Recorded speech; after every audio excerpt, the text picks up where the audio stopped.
Muhammadin wa ala alihi wa sahbihi ajma'in. Amma ba'du. Alhamdulillah. Allah Subhanahu wa taala berfirman, "Wa ma arsalnaka illa rahmatan lil alamin." Tidaklah kami mengutus engkau wahai Muhammad kecuali untuk rahmat bagi semesta alam.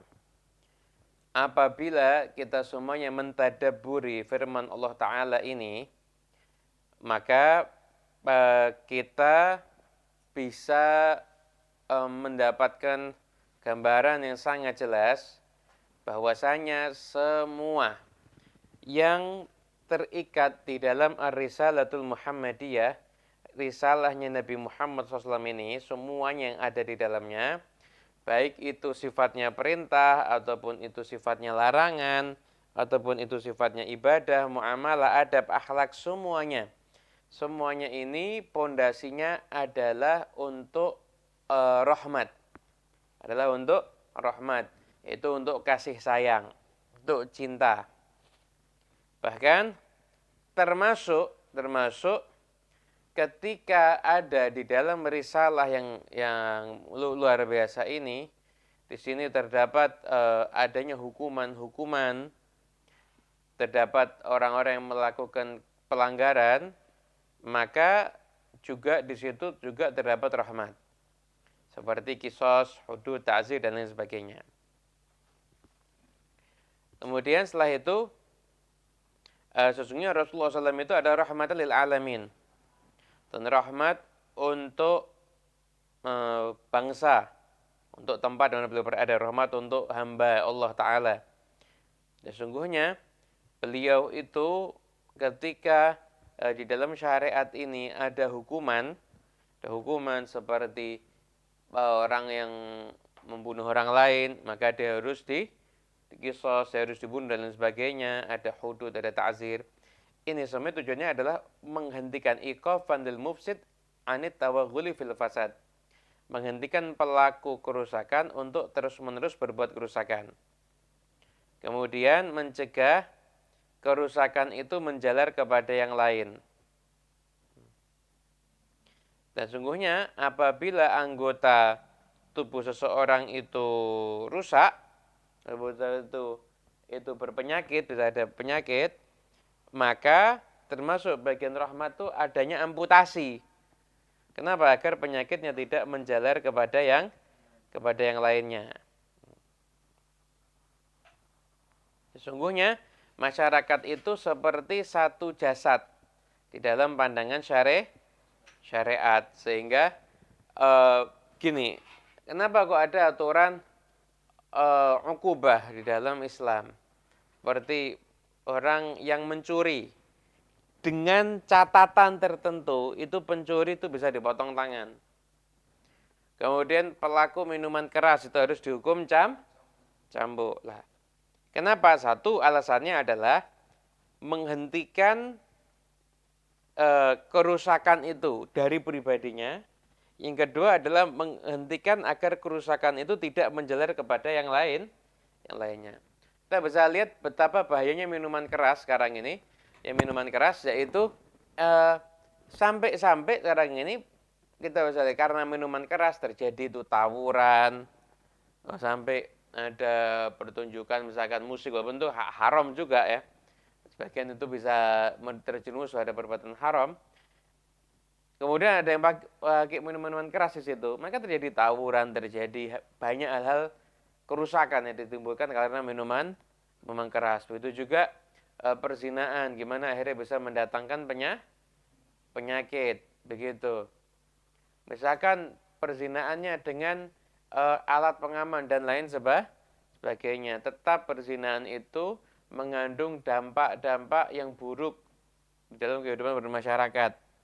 Seperti akhirnya kerusakan rumah tangga terjadi karena berzinaan, waliyadzubillah min dzalik. Artinya semua aturan-aturan Islam, walaupun itu mungkin kesannya seperti di situ mengandung ketegasan, seperti jangan sampai orang itu berbuat seperti ini dan lain sebagainya, seperti minuman keras, zina dan lain sebagainya, itu semuanya adalah tujuannya agar tidak sampai kerusakan itu menjalar kepada yang lain, kepada yang lainnya, gitu.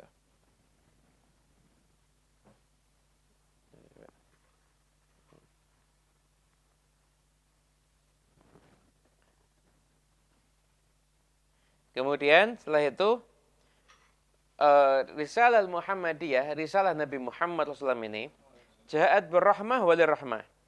Datang dengan sifat rahmat dan membawa misi rahmat. Oleh karena itu, ayatnya itu menggunakan thoriqil hasar, seperti pembatasan. Wa ma arsalnaka illa, tidaklah kami mengutus engkau kecuali hanya sebagai rahmatan lil alamin. Nah, ini menunjukkan apa? Bahwa orang yang berakal itu ngerti bahwasanya semua yang terkandung dalam risalah ini semua adalah rahmatan lil ibad fi dunya wal akhirah. Di dalam syariat ini terdapat sa'adatuhum, keberuntungan mereka, wasalahuhum, kebaikan mereka, wa falahuhum wa najahuhum fi dunya wal akhirah, dan kesuksesan mereka di dunia dan di akhirat. Nah, sesungguhnya tidak datang risalah Muhammadiyah ini hanya untuk keberuntungan akhirat aja atau suksesan akhirat aja. Tapi untuk keberuntungan, kesuksesan, kebaikan dunia dan akhirat. Gitu. Maka Nabi SAW beliau pernah menjelaskan tentang bagaimana kedudukan beliau kepada orang-orang yang berakal. Nah, di situ beliau memberikan satu permisalan yang beliau sampaikan di dalam hadisnya. Dalam Musnad Imam Ahmad dari Abdullah bin Abbas, sesungguhnya anna Rasulullah sallallahu alaihi wasallam atahu fi mayaran na'im malakan. Faqa'ada ahaduhuma inda rijlih wal akhar inda ra'sih. Suatu ketika Rasulullah SAW itu lagi tidur, kemudian didatangi dua malaikat. Yang satu duduk di antara kedua kaki Nabi, yang satu di kepalanya Nabi. Yang duduk di antara kedua kaki Nabi ngomong sambil duduk di dekat kepala Nabi. Bilang gini, contohkan permisalan, buat permisalan untuk orang ini dan untuk umatnya. Yang satu jawab, orang ini dan umatnya itu permisalannya seperti rombongan. Rombongan yang berjalan. Nah, sampai rombongan itu berada di tengah-tengah padang pasir. Padang pasir. Ketika itu rombongan itu sudah tidak punya bekal untuk melanjutkan perjalanan. Untuk lanjut tidak punya bekal, untuk kembali pulang juga tidak ada bekal. Kira-kira rombongan ini bingung apa enggak ini? Lanjut, bekalnya enggak cukup. Pulang, bekalnya enggak cukup. Sehingga lanjut ya, kemungkinan mati, kelaparan, pulang ya, kemungkinan juga mati kelaparan. Jadi maju kena, mundur kena. Maju ya bingung, mundur juga bingung. Maju mati, mundur mati. Dalam kondisi seperti itu, tiba-tiba didatangi oleh seseorang yang pakai pakaian yang istimewa. Kemudian setelah itu, orang itu ngomong, mau enggak kalau kamu saya ajak ke taman, yang tamannya itu subur, penuh dengan buah-buahan. Kemudian di situ juga ada mata air. Kalian mau ikut aku enggak? Ngomong sama rombongan itu satu orang ini. Oh iya mau. Akhirnya setelah itu ikut, kemudian itu dibawa ke taman yang subur. Setelah itu juga ada telaganya, maka mereka makan, minum sampai puas. Setelah itu orang ini nanya lagi, alam ulfikum ala tilkal hal, sudah kamu dapati ya keadaannya benar ya, nyaman ya. Setelah itu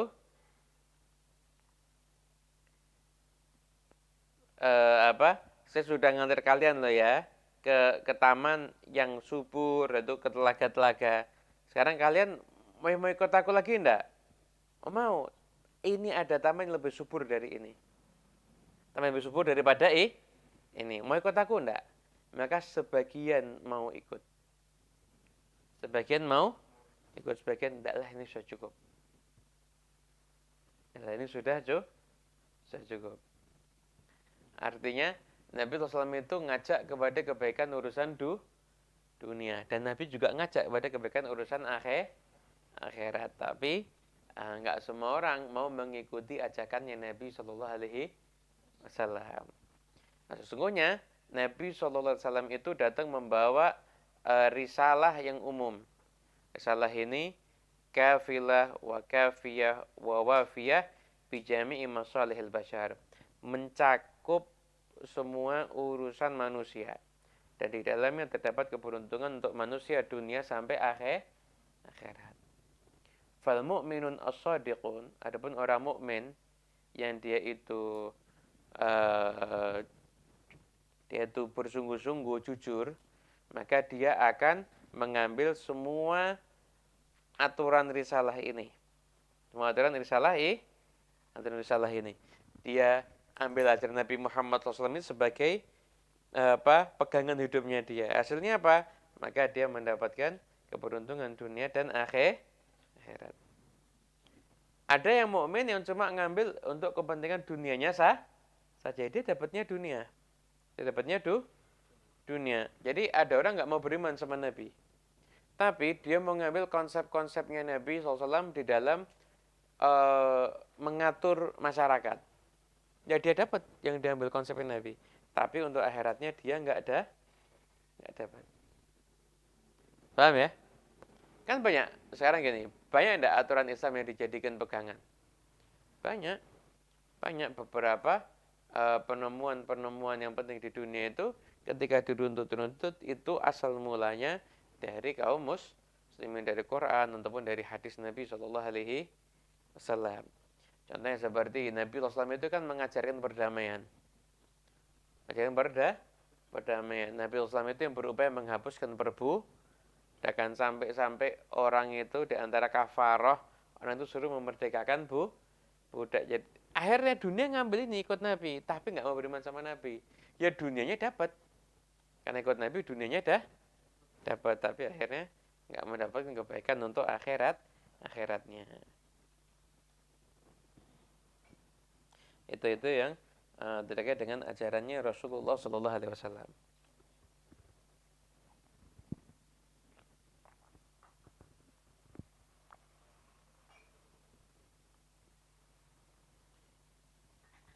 Kemudian ayat wa ma arsalnaka illa rahmatan lil alamin itu mencakup semua alam, baik itu alamnya manusia, alam jin, alam malaikat dan semuanya. Adapun rahmatnya Nabi Sallallahu Alaihi Wasallam untuk manusia sudah kita jelaskan kemarin di pertemuan sebelumnya bagaimana rahmatnya Rasulullah SAW kepada seluruh manusia. Adapun rahmatnya Nabi SAW kepada bangsa jin juga sama. Juga sama. Kemarin sudah kita jelaskan. Sebagaimana Nabi SAW itu diutus untuk manusia, maka beliau pun juga diutus kepada bangsa jin. Maka banyak bangsa jin itu datang kepada Nabi SAW untuk mendengarkan bacaan Qur'annya Rasulullah SAW. Itu ya. Kemudian juga rahmatnya Nabi SAW kepada malaikat. Gimana? Bagaimana konsep rahmat Nabi SAW itu sampai mencakup bahkan kepada para malaikat? Dijelaskan di sini bahwasanya yang pertama, apabila kita anggap bahwasanya Nabi SAW itu diutus juga kepada para malaikat, maka jelas berarti bagian rahmat Nabi juga sampai kepada malaikat. Jadi ada riwayat yang mengatakan Nabi itu diutus kepada malaikat dengan risalah taklif. Di malaikat itu juga terikat dengan aturan dan larangan yang di dalam syariatnya Nabi.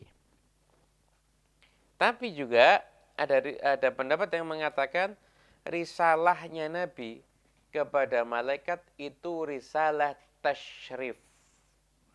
Diutus bukan untuk mendatangkan suatu aturan yang membebani, tapi diutus kepada para malaikat untuk memuliakan. Maka malaikat pun juga dapat bagian rahmatnya Nabi. Kenapa? Karena malaikat itu melalui perantara Nabi dapat banyak ilmu. Dapat banyak kebaikan.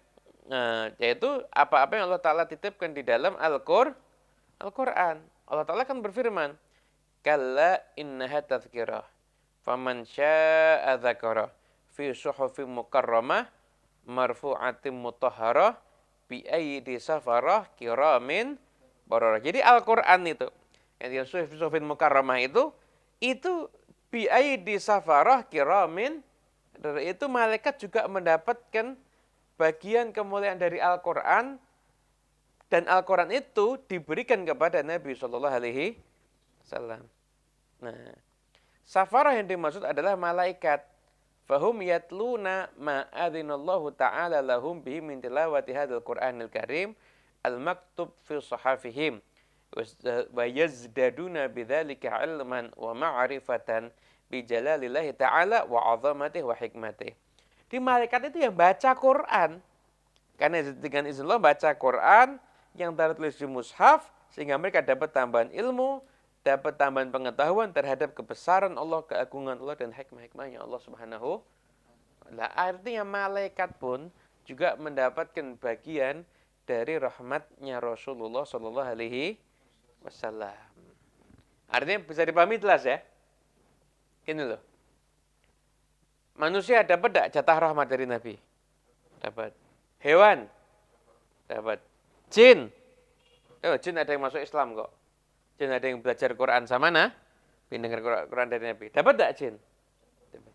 Malaikat? Dapat. Nah, malaikat itu bisa tambah ilmunya tentang Allah karena mereka diizinkan baca Quran. Dan Quran itu diturunkan untuk siapa? Untuk manusia. Perantaranya siapa? Nabi Shallallahu Alaihi Wasallam. Kalau bukan karena Nabi Muhammad, ya malaikat tidak ada yang baca Quran tidak diturunkan kepada malaikat kok.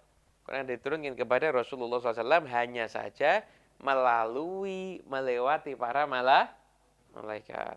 Faham ya? Maka Nabi SAW beliau bersabda, Alladzi yaqra'ul Qur'an wa huwa mahirun bihi ma'as safaratil kiramil bararah.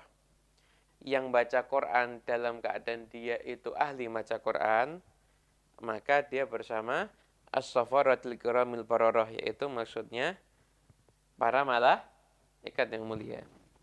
Walladzi yaqra'ul Qur'an wa huwa alaihi syakun lahu ajran. Yang baca Quran sedangkan dia itu berat, terbata-bata, belum bisa, maka pahalanya itu dua. Kenapa? Karena satu, baca Qurannya. Yang kedua, upayanya untuk tetap membaca Al-Quran sekalipun dia itu kesusahan. Gitu. Nah, karena itu, saya udah cukup bicara. Saya rangkumkan tentang makna ayat-ayat ini di kesempatan ini. Nanti saya akan membicarakan lagi tentang ayat rahmatan lil alamin ini. Tapi nanti di pembahasan yang lain di dalam kitab ini nanti akan kita jelaskan di situ tentang bagaimana kondisi Nabi Muhammad SAW terkait dengan peran beliau sebagai rahmatan lil alamin. Nanti akan ada, insyaallah. Baik, Masya Allah, Habib, atas ilmu yang telah disampaikan, Saya juga nyari gini. bagaimana Rasulullah SAW menjadi rahmatan lil alamin bagi setiap makhluk, termasuk Insyaallah nanti malaikat, akan ada jin. ya. Insyaallah nanti akan ada, wallahu a'lam bishawab. Oleh karena itu, ikhwani rahimakumullah, ini tadi renungan beliau tentang rahmatan lil alamin. Intinya gini, kalau saya uraikan gini. Syariat ini prinsip dasarnya itu kasih sayang. Maka ketika Allah Subhanahu wa taala menentukan adanya aturan-aturan, konun-konun syar'i, maka motivasi utamanya adalah kasih sayang. Coba bisa kita lihat bagaimana para apa? Kita lihat aturan-aturan syariatnya di antaranya gini. Aturan larangan meminum minuman keras.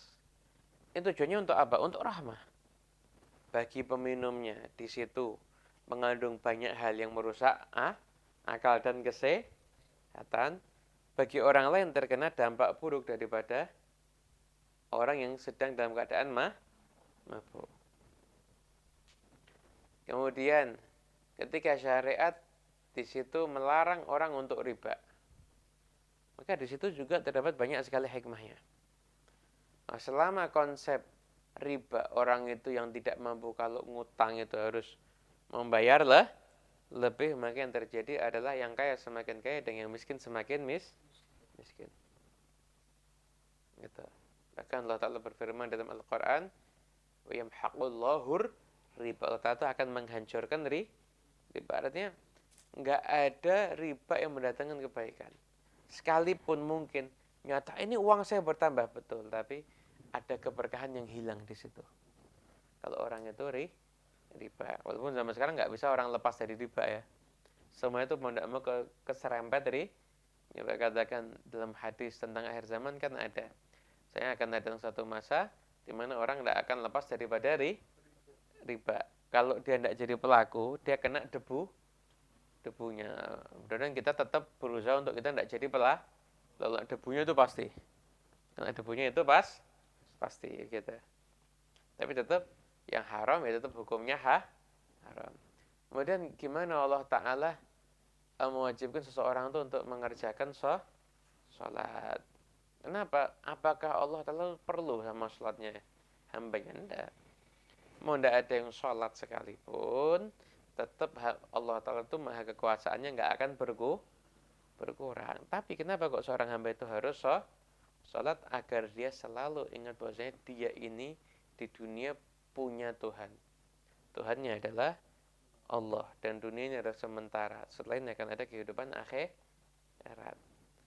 Artinya semuanya mendatangkan rahmat kepada alam semesta ini semuanya. Kenapa kok orang itu disuruh zakat? Nah, zakat itu ngajarin agar orang tidak terlalu cinta dengan harta yang dia miliki.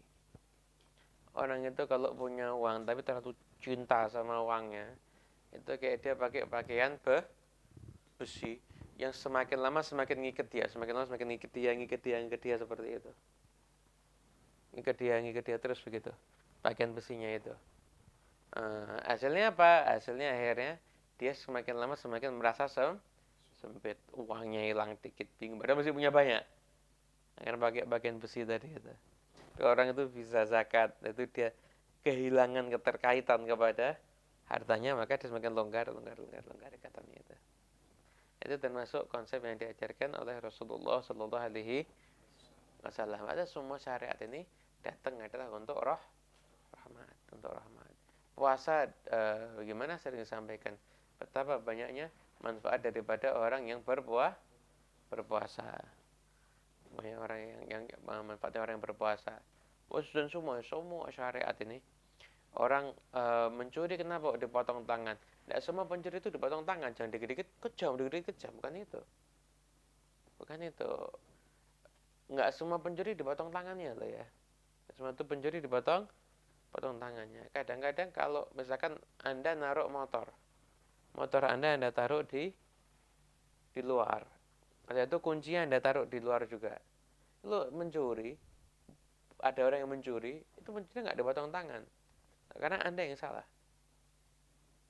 Tapi kalau harta Anda taruh di rumah, Anda terus ada orang masuk, dia menyelinap ke rumah Anda, satu dia kemudian akhirnya mencuri. Ini orang dipotong tangan, layak.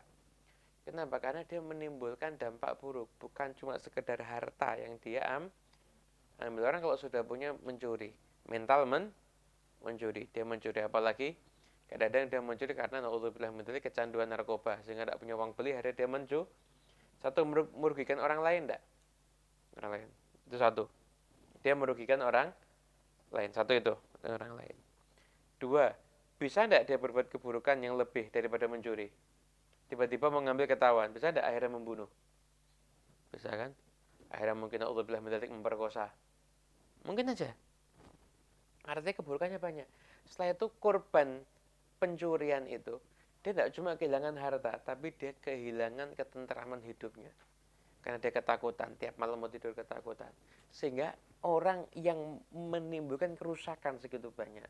Islam kemudian menetapkan hukum potong tangan, pantas apa tidak? Pantas. Bisa dipahami ya? Sangat sangat pantas. Nah, makanya dampak keburukan yang ditimbulkan itu banyak. Dan setelah itu hukum potong tangan itu bukan untuk semakin banyak ingin potong tangannya orang, enggak, untuk menjadikan orang agar tidak mau mencuri. Maka tadi memahami syariat itu juga harus dengan akal sehat. Jangan memahami syariat pakai akalnya orang-orang yang nggak seneng sama Islam. Walaupun kadang-kadang orang itu juga embel-embelnya Islam, pikirannya liberal. Misalkan memahami syariat, oh ini tidak bisa, ini melanggar hak asasi manusia. Lah korban pencurian tidak dilanggar hak asasi manusianya. Dilanggar enggak korban pencurian itu? Dilanggar. Nah, makanya itu. Islam itu sudah menilai semua perkara dari berbagai macam sudut. Karena memang ini agama yang insya Allah dari Allah Ta'ala ini sempurna untuk kehidupan manusia. Mudah-mudahan Allah Ta'ala jadikan kita semua orang yang taat terhadap semua ajarannya Nabi SAW. Jadi orang yang tunduk patuh pada ajaran beliau dan tidak melanggar daripada ajaran beliau. Amin ya rabbal alamin.